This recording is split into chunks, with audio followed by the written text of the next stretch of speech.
Здравствуйте!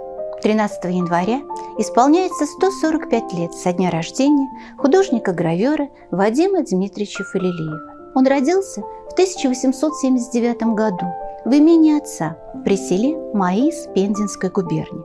Здесь и в соседней Кенчурке прошли его первые детские годы.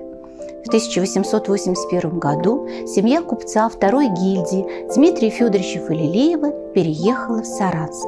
Уже на следующий год его избрали городским головой. Он очень много сделал для города. Именно при Дмитрии Федоровиче в 1886 году завершилось строительство главного храма Саранска – Спасского собора, который строился на протяжении 26 лет. Вадим Дмитриевич Фалилеев очень тепло вспоминает о своих детских годах в Саранске и о старенькой няне Ирзянке. Рисовать он начал очень рано. В 4 года ему подарили первые краски.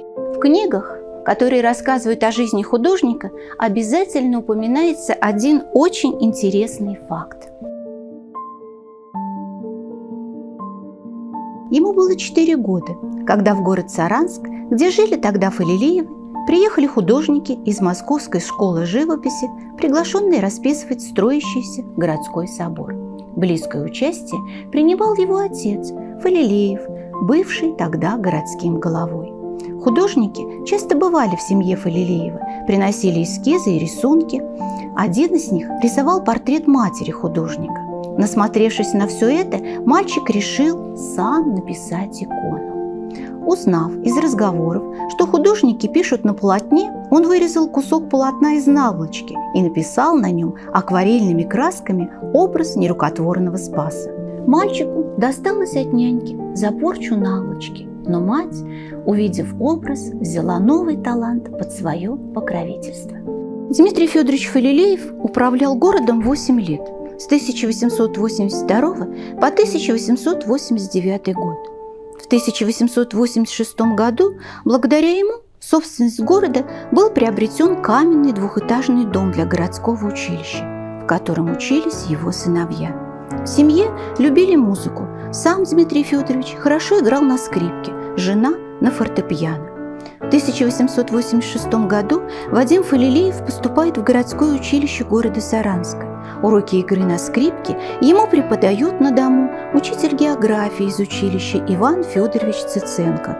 Он же показывает, как надо растирать масляные краски. Своим первым учителем рисования Вадим называет служащего свинокуренного завода отца Ивана Константинова. Страстный любитель лошадей, он учил маленького Вадима рисовать животных, учитывая их породу и характер. Также любовь к краскам прививала Вадиму жившая по соседству на Заводской улице Лидия Львовна Токарева, которая профессионально занималась живописью и готовилась стать учителем рисования. И впервые у нее он увидел и попробовал рисовать настоящими акварельными красками на меду и тонкими профессиональными кисточками. Учитель истории Николай Константинович Остромецкий в летние каникулы дополнительно занимался с детьми. Описывая архивные документы города, он нашел предков Фалилеевых и научил Вадима основам палеографии. В ранние школьные годы Вадим любил рисовать шаржи на своих приятелей. В 1899 году Вадим Дмитриевич Фалилеев поступает в Пензенское художественное училище, но после смерти отца оставляет учебу и едет к матери в Саранск, где она жила с младшими детьми. Саранская тетушка Мария Федоровна дает деньги на поездку в Петербург.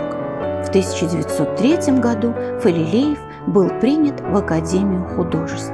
Ежегодно летом он приезжает к матери в село Новосельцево, где при мельнице на реке Карнай находился дом семьи, и все называли свое хозяйство Карнайский хутор.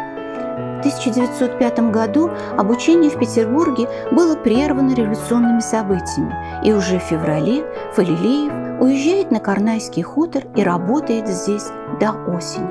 На маленьком самодельном станке были напечатаны первые цветные гравюры художника – «Гроза», «Косари», «По дороге» и другие. Летом у матери собиралась вся семья – 5 братьев и сестры с супругами. Вот как вспоминает художник об этом периоде. Около нашей мельницы всегда лежало несколько сухих толстых кленовых бревен. Я с братьями пилил эти бревна на кружки, высушивал кружки в печке, обрубал в прямоугольники, шлифовал края и склеивал их вместе в большие доски. Затем начиналась трудная работа строгать и шлифовать эти торцовые доски. Руки болели. От боли в локтях я часто не мог спать, но зато у меня были доски, годные для гравирования. Возможно, именно на них были созданы первые гравированные портреты, которые сохранили образы членов семьи Фалилеевых. В каталогах часто воспроизводится гравюра Митя Фалилеев. Это портрет младшего брата художника, который родился в Саранске в 1889 году и жил в нашем городе долгие годы. С 1906 года Вадим Дмитриевич участвовал в выставках Объединения мира искусств и Союз русских художников. В 1910 году он получил звание художника с правом пенсионерской поездки за границу. С 1911 года он работал в Италии. Осенью 1912 года вместе с женой Екатериной Николаевной Кочурой-Фалилеевой уехал в Париж. Затем снова вернулся в Италию, побывал во Флоренции, Венеции, Риме и на острове Капри. В 1913 году Фалилеев вернулся в Петербург, много работал в области книжной графики.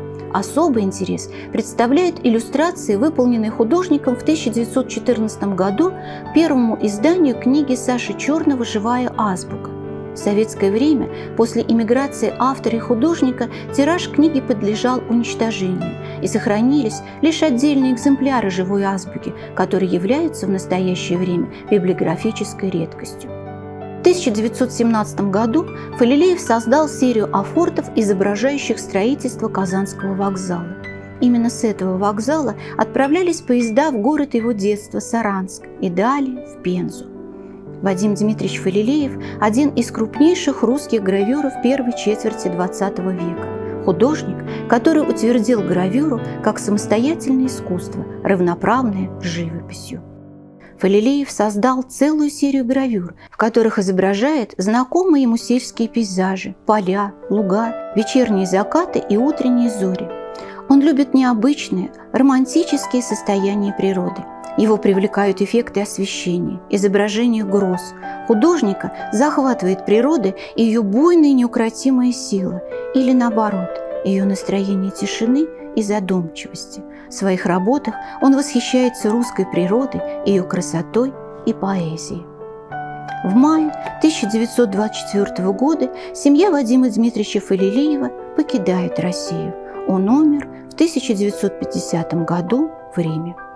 К сожалению, в нашем городе не сохранился дом семьи Фалилеевых. Несколько лет назад в связи с ремонтом улицы было снесено из здания старинного городского училища, где учились братья Фалилеевы. Но творчество Вадима Дмитриевича Фалилеева живет в музеях, и в новой экспозиции Мордовского республиканского объединенного краеведческого музея также посвящена ему отдельная витрина.